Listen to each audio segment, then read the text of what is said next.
Hello, welcome back to the fourth episode of Buyers News Network Fantasy Football Podcast, where me and my co-host go over fantasy football every single week and explain our sleeper picks and who we say maybe don't play.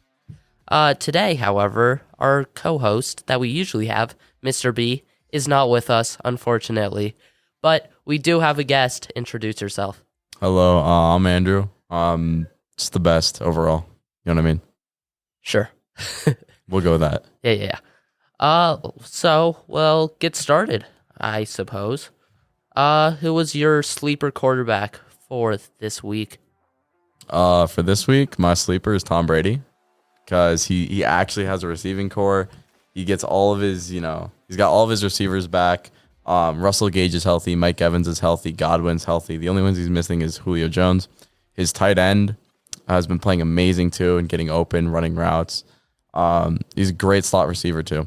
And he's also got Mike Evans is always consistent. He's going to catch everything. His two most productive weeks have been the last 2 weeks, 25 and 20 points. He is averaging 19 points this year. It is a sleeper, but it's a solid pick. It's a solid pick. I don't think it's a straight up sleeper. I mean, there's not really one this week. There's a lot of tough matchups, and Tom Brady also, he's going to be playing a pretty weak defense in Pittsburgh. So, Pittsburgh is such a boomer bust defense. They were terrible last week, and they've been good other weeks. Have they? I think so. I'll leave you guys on that. All right. For my sleeper, I have Kirk Cousins, the quarterback for the Minnesota Vikings, going up against another defense that people thought was going to be pretty solid this year, similar to Pittsburgh, but they haven't really performed.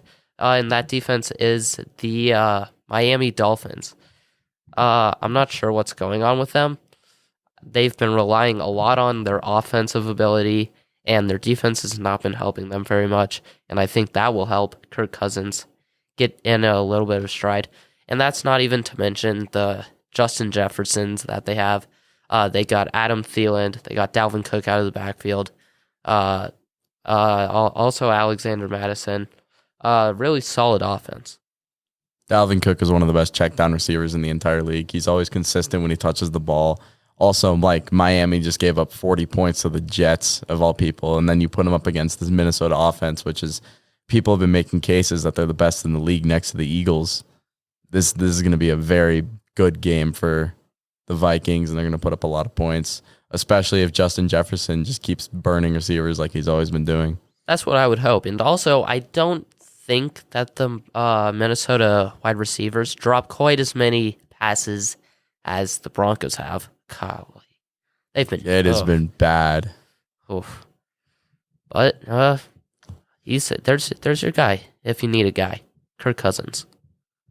Moving on, running backs that are a sleeper. I have two, actually. Now, we haven't done this before in the podcast, but both of the running backs I have are rookies.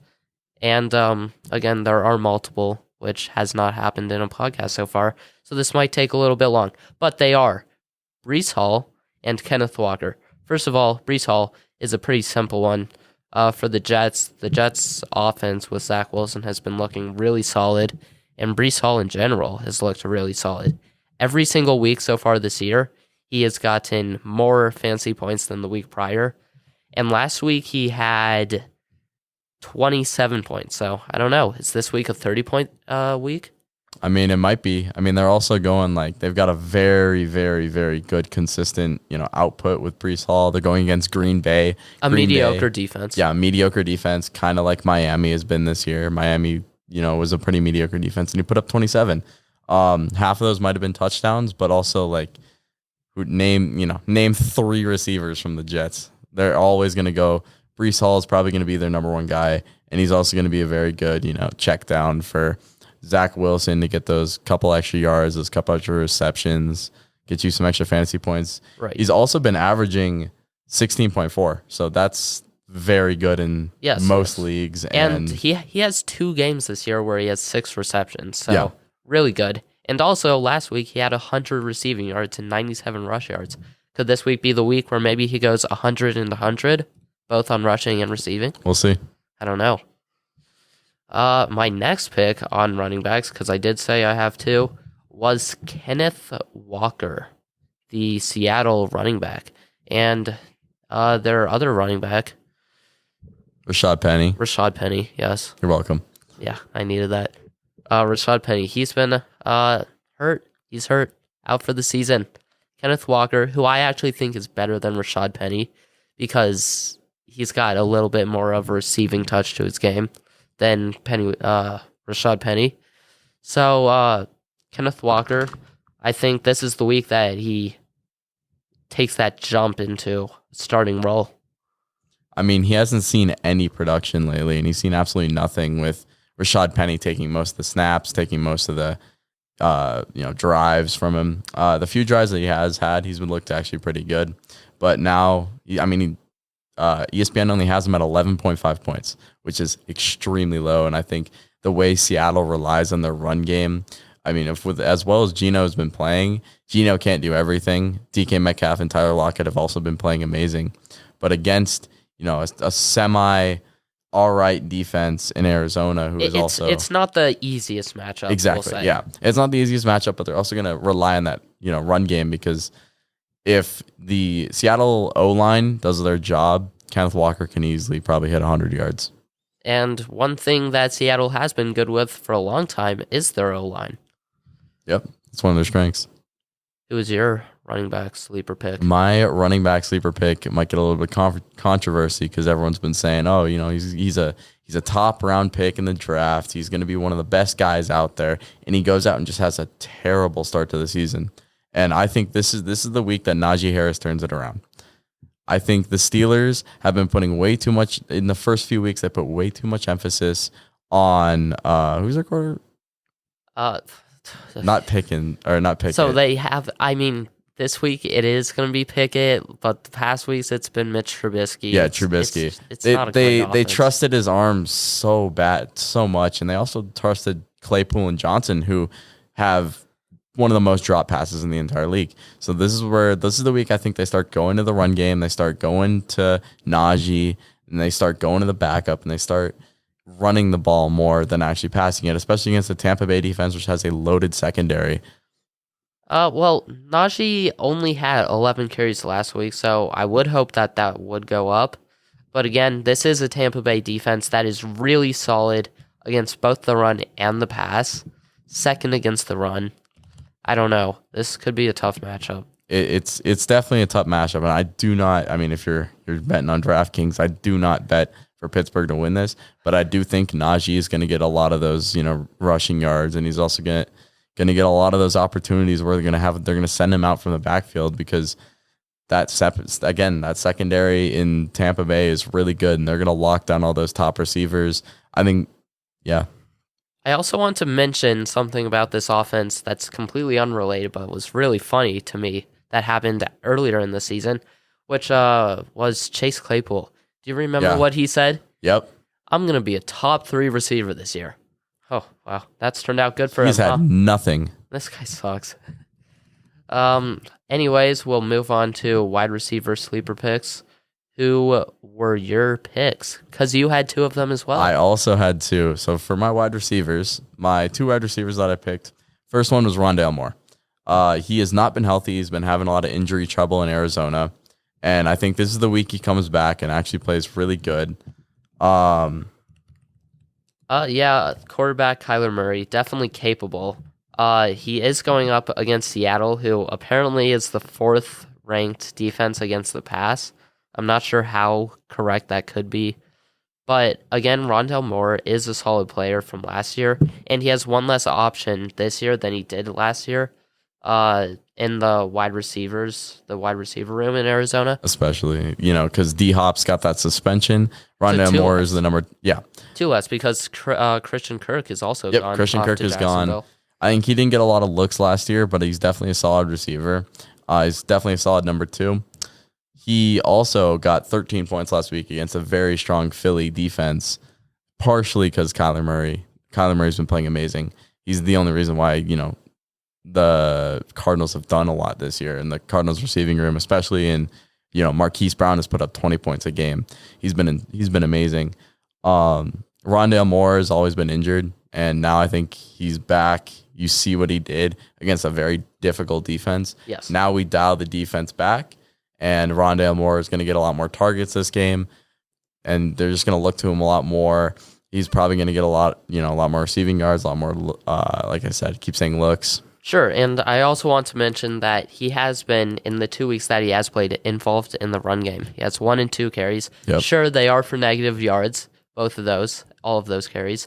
But it is possible that he could burst a big run out of nowhere.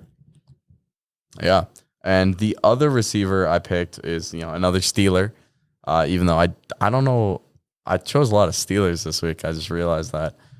But NFL youngboy, George Pickens. I think in 2 weeks that he's actually gotten looks from Kenny Pickett, he has single-handedly won the receiver room in Pittsburgh. He's been amazing. Last week, he had 14.3 points, which is still pretty good. Even for a rookie receiver, like he was projected to be the number 3 coming in, and then all of a sudden he comes in, has an amazing game, shows off what he can do, shows off that NFL young boy energy. Did you see that catch? Yes, that catch was wild. Wow.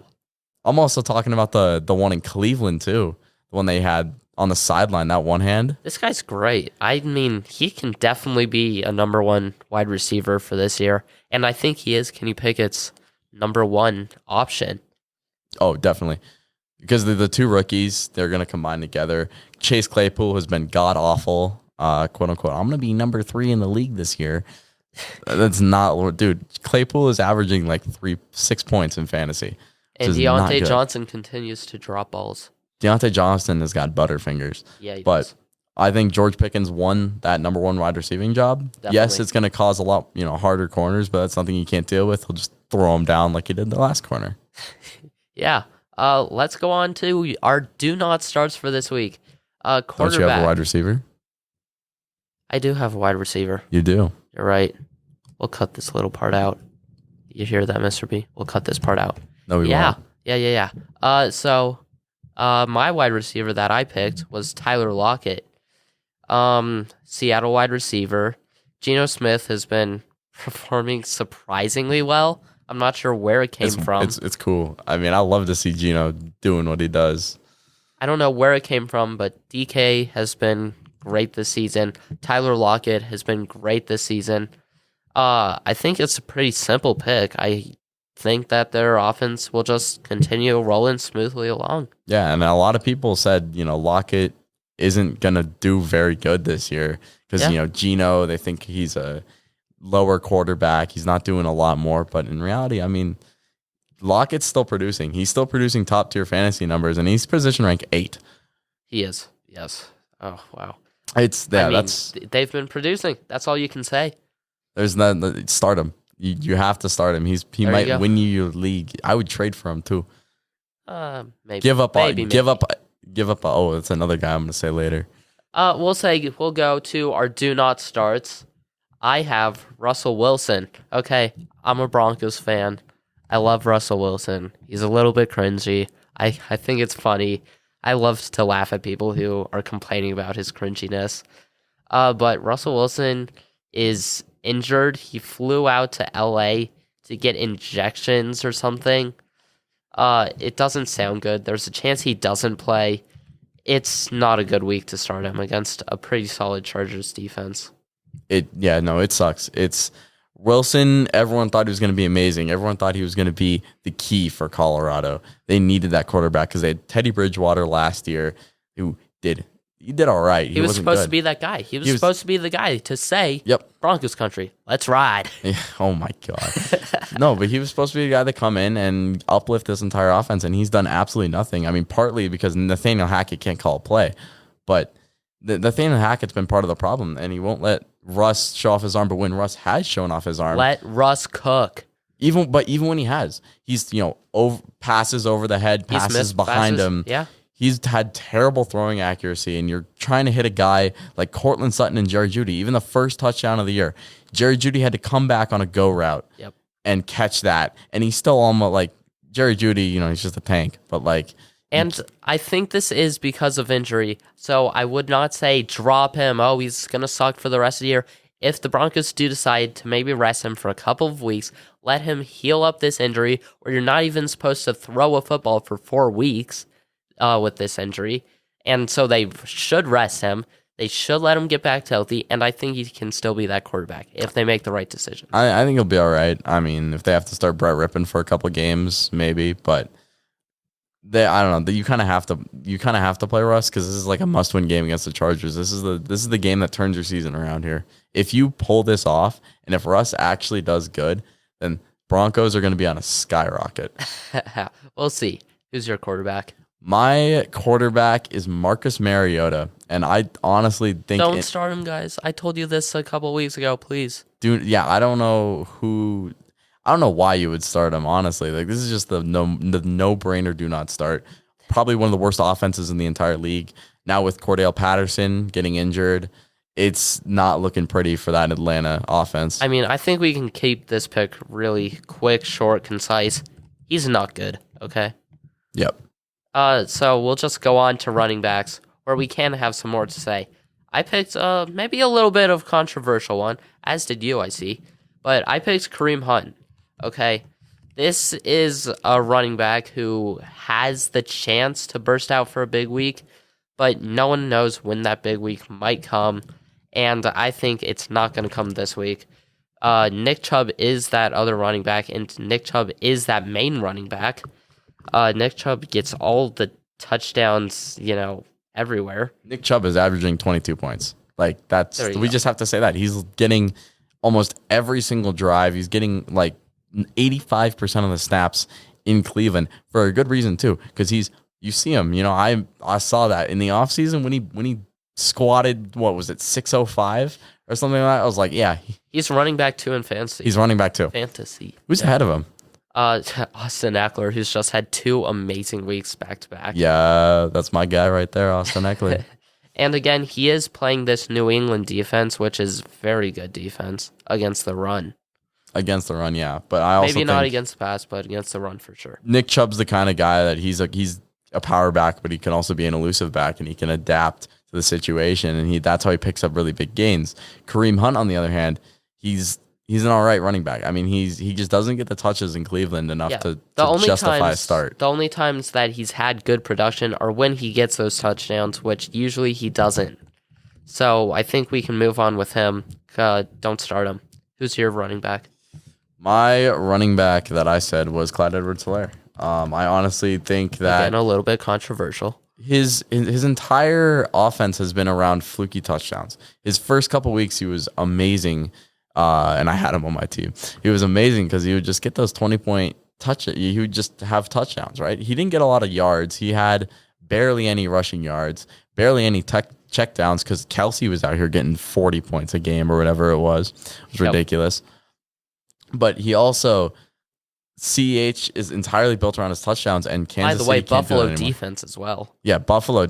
We'll just put that out there. Buffalo defense. They've stopped pretty much every single run team. I mean, you looked at Najee last week was 6. This guy's on the downtrend. No, CH is on downtrend. You should have traded him high a couple weeks ago. I agree. I traded him for Austin Eckler. So actually, yes, 1-for-1 CH for Austin Eckler. Amazing, Giorgio. Wow. Giorgio, if you're listening to this, you're welcome. Have fun with CEH. Anyways, wide receivers. Who's your pick? Who you said maybe you trade a guy for a guy? My pick is DJ Moore. Baker Mayfield, in my opinion, is the worst quarterback in the league. He's had the worst start. DJ Moore has been projected high points every single week and has sucked. He's been terrible. He's dropped these. I mean, partly is because Baker Mayfield keeps overthrowing him. Baker Mayfield's been so bad. He's been terrible. DJ Moore has gotten almost like a consistent bust every single week. Yeah, this guy is a bust of all busts. Like, I don't know what happened to him. Again, I actually had him in a video podcast a few weeks ago where I was talking about how I was expecting him to do good. Baker Mayfield, we thought was going to be better than he's done nothing. we thought Baker Mayfield was Sam gonna Darnold, right? Yeah, better than Sam Darnold, but he hasn't, and it's failed.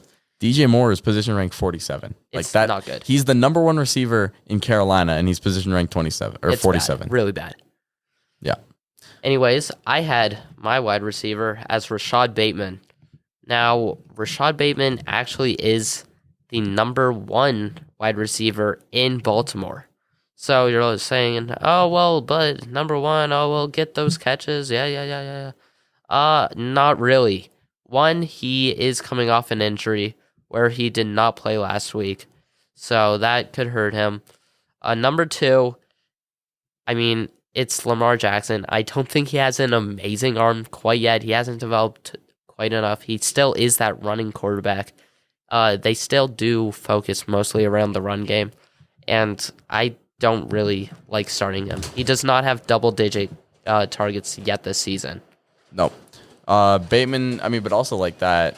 But yeah, Rashad Bateman, he's going up against New York. It's not the greatest matchup, but, it's a matchup. I mean, as I was saying earlier, like he's getting most of the targets are going to Mark Andrews, who is honestly the two start. He's the number 2 tight end. I forgot about him. Oh my. Yeah, Mark Andrews. Come on now. Yeah, no, he's been amazing. Him and Lamar have had that connection. Oh my God, this printer again. Rashad Bateman's not the guy. Nope, he's definitely not the guy. Well, is there anything that happened this week that you're maybe like talking about? I mean, can I add one thing? Even if it's not fantasy related? Oh no, it definitely is fantasy related. All right, what is it? This is a fantasy football podcast. Yeah, what is it? All right, so you look at him, right? You look at Taysom Hill. Okay. Taysom Hill, honestly, he's gonna be like, if you Taysom want to Hill? pick him up, he's on waivers on a lot of leagues. He's sitting in free agents, but he has the potential to have a very good week, especially with Chris Olave out. Chris Olave, yeah. Chris Olave, yeah, however you pronounce that. Jarvis Landry's been all right, but I think Taysom Hill, he will be all right. I mean, he's coming off injury. He had, 34 points last week? I mean, he's had those touchdowns. Yeah. Yeah, he had all the touchdowns last week. Yeah, there's he's definitely a 50-50. chance that he could go crazy. He could go crazy, but there's also a chance he's going to bust again. And that's why I think if you're planning on picking him up, I would definitely be cautious about it. Yeah, cautious. I like that word. Yeah. But, yeah, there you go. For this week, that is your podcast, your favorite podcast, your favorite fantasy football podcast, the best fantasy football podcast out there. You already know. Thank you for listening. Make sure to subscribe, like, comment. Hit the bell, notifications, rate 5 stars. Tell us why your picks are good or bad. Yeah. No, definitely. I mean, we'll see. Last week was pretty good. I heard Bradford came on and actually did pretty well. Yeah. Thanks for listening. Goodbye, everybody. Bye, guys.